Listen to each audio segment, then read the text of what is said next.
ሰላም ጤና ይስጥልን። እንደምን አላችሁ? ሁሉ ሰላም፣ ሁሉ አማን። ይህ መልካሙ ሚዲያ ነው። ዛሬ የሞገደኛው ጳውሎስን ሶስተኛና የመጨረሻ ክፍል ይዘን መጥተናል። አብራችሁን ቆዩ። ሙያና እውቀትን አዳብሮ በራስ መተማመን።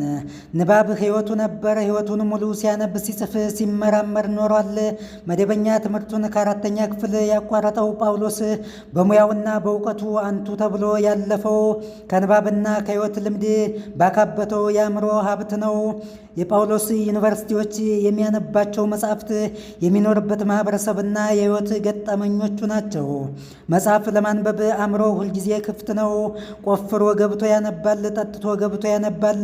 ተጫውቶ ገብቶ ያነባል። ምግብ እየበላ ያነባል። ካርታ እየተጫወተ ያነባል። ሁልጊዜ ያነባል ይላሉ ጎረቤቱ አቶ ጥላሁን ወልደየስ በመገረም። ለጥሩ ንባብና ምናብ ለሚጠይቅ ስራ የሚመርጠው ጊዜ ሌሊት ሲሆን የሌሊት ጸጥታ ደስ ይለዋል። ቢሮውን ለስራ እምብዛም አይወደውም፣ አይፈልገውም።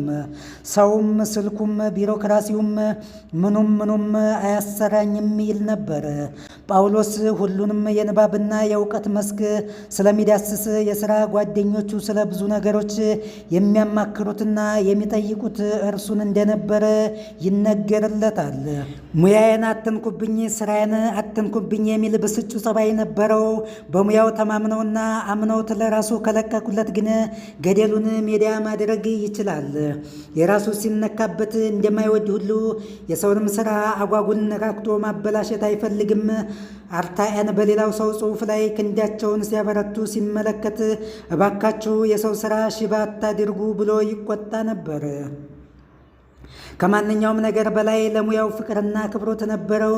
ወደ ውጭ ሀገር የሚሄዱ ጓደኞቹ ምን ይዘንልህ እንምጣ ብለው ሲጠይቁት የጳውሎስ መልስ መጽሐፍ ነበር። አንድ ጊዜ ጃንሆይ ፊት ቀርቦ ምን እናድርግልህ ሲሉት የጽህፈት መኪና ይገዛልኝ ነበር ያላቸው። በዘመኑ እንደ ብርቅ ይታይ የነበረው ኋላ ቀርና ቀርፋፋ የጽህፈት መኪና ኮምፒውተር ለጳውሎስ ተገዛለት። በተከታታይ ለሕዝብ ያቀረባቸውን የአስደናቂ ታሪኮች ስብስብ የህትመት ስራ ጳውሎስ በራሱ እጅ በዚያች በቀርፋፋ የጽህፈት መኪና ኮምፒውተር ነበር ያዘጋጀው። ሌላ ጊዜ ደግሞ ጃንሆይ ያስጠሩትና ስለኛ ታሪክ የማትጽፈው ለምንድን ነው ብለው ይጠይቁታል። አይ ጃንሆይ ስለ እርስዎ ታሪክ ብዙዎቹ ስለሚጽፉ እኔ የታችሁን ልጻፍ ብዬ ነው ብሎ መለሰላቸው። ሻይ ቤትና ጠላ ቤት የመሳሰሉት ተራ ቦታዎች ለጽሑፍ ሰው አመቺ የፈጠራና የአጋጣሚ ምንጮች ናቸው ብሎ ያምናል። በጽሑፍ ስራ ላይ ግልጽነትና ታማኝነት መሰረታዊ ነገሮች መሆናቸውንም ጳውሎስ ይናገር ነበር። ጫማዬ ተቀደደ ለማለት ከጥጃው መወለድ ወይንም ከቆዳው መልፋት መጀመር የለብንም ይላል አዘውትሮ። የራሱም የጽሑፍ መልሶች አጭርና ግልጽ የሚሆኑት ለዚህ ይመስላል። ጳውሎስ በጋዜጦች ላይ ከጽሑፍ አቅራቢነት እስከ አዘጋጅነት በርካታ ዓመታት ሰርቷል። ብዙ ሰዎች በተለይ የሚያውቁት አንድ ጥያቄ አለኝ በሚለው የጋዜጣ አምዱ ነበር። ታላቅ ተወዳጅነትና ዝናን ያተረፈበት መድረኩም ነበር ለማለት ይቻላል። አምዱን የሚያነብ ሁሉ ጋሼ ጳውሎስ፣ አባባ ጳውሎስ እያለ ፍቅሩን ገልጾለታል። ከዚህ ውጭ በመጽሐፍ መልክ ለሕዝብ ያቀረባቸው የአራዳው ታደሰ፣ የጌታቸው ሚስቶች፣ የኔዎቹ ገረዶች አስደናቂ ታሪኮች፣ የኢትዮጵያና የጣሊያን ጦርነት፣ አጼ ሚኒልክ የተሰኙትን መጥቀስ ይቻላል። የሚኒልክ ደብዳቤዎች በሚል ርዕስ ሊያሳትም ያዘጋጀው መጽሐፍ በደርግ ዘመን ታፍኖበት በመሬት ለመጀመሪያ ጊዜ ከሀገሩ ወጥቶ ለመሰደድ አስቦበት እንደነበርም ራሱ ጳውሎስ ተናግሯል።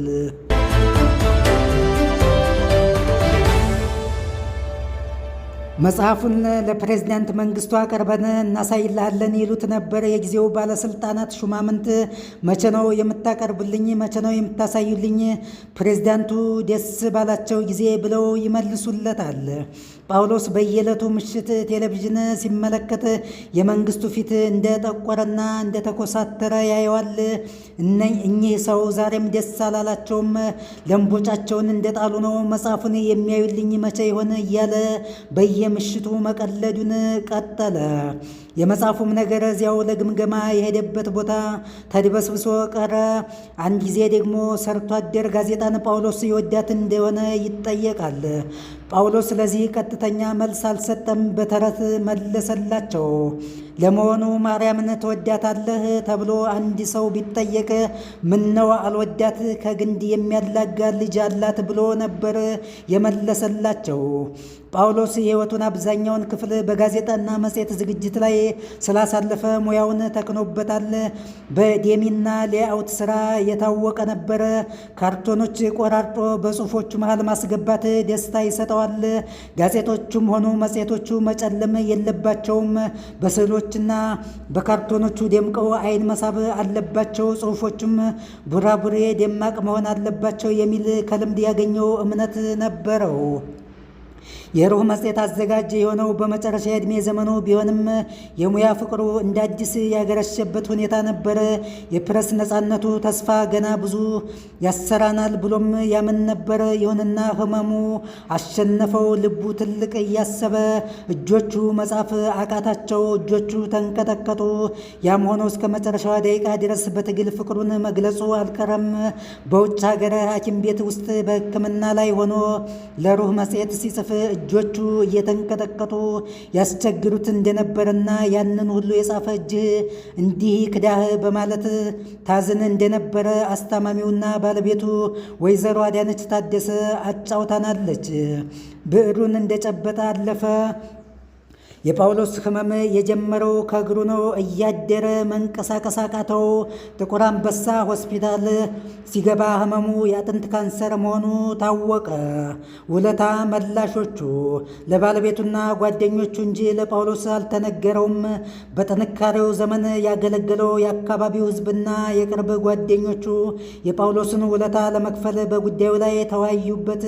ጳውሎስ ምንም ነገር ሳያውቅና ሳይሰማ የሚታከምበትን ገንዘብ አሰባስበው ወደ ጀርመን የሚሄድበትን ፓስፖርት አውጥተው በእጁ ሰጡት። ጳውሎስ ስሜቱን መቆጣጠር ስላቃተው እንባ ተናነቀው፣ አለቀሰ። በህዝብ ውስጥ ፍቅርን፣ መተሳሰብን፣ መተባበርን ፈጥሮ ነበርና ውጤቱን ታሞ ደክሞ አልጋ ላይ ተኝቶ አየው። በጀርመን ታክሞ ከተመለሰ በኋላ አልዳነም። ህመሙ ታገለው። አላሰራህ አላንቀሳቅስ አለው። በዚህ ጊዜ ውስጥ ደግሞ ሌላ ውለታ ከፋይ ተፈጠረ። የሰውየው ስም አቶ መሐመድ አሊ አላሙዲ ሲሆን በውጭ ሀገር የሚኖር ሰው ነበር። ይህ ሰው ድሮ ጳውሎስ ኞኞን የሚያውቀው በጽሑፎቹና በአዝናኝ ቀልዶቹ ነበር። የወጣትነት አእምሮውን እያዝናና ያነጸለት ጳውሎስ መሆኑን ሲያስታውስ አሁን ህሊናው የጠየቀውን ውለታ ከፈለ። አሜሪካን ሀገር ወስዶ አሳክሞ አስታመመው። ከዚህም ውጭ ሌሎች ወንድማዊ እርዳታዎች አደረገለት። የማያልቀው ሀብቴ የኢትዮጵያ ሕዝብ ነው ብሎ ነበር ጳውሎስ በሕይወት ዘመኑ። እውነት ሆነ። ሰዎች ጳውሎስን ለማዳን ተረባረቡ፣ ላይታች ወጡ ወረዱ።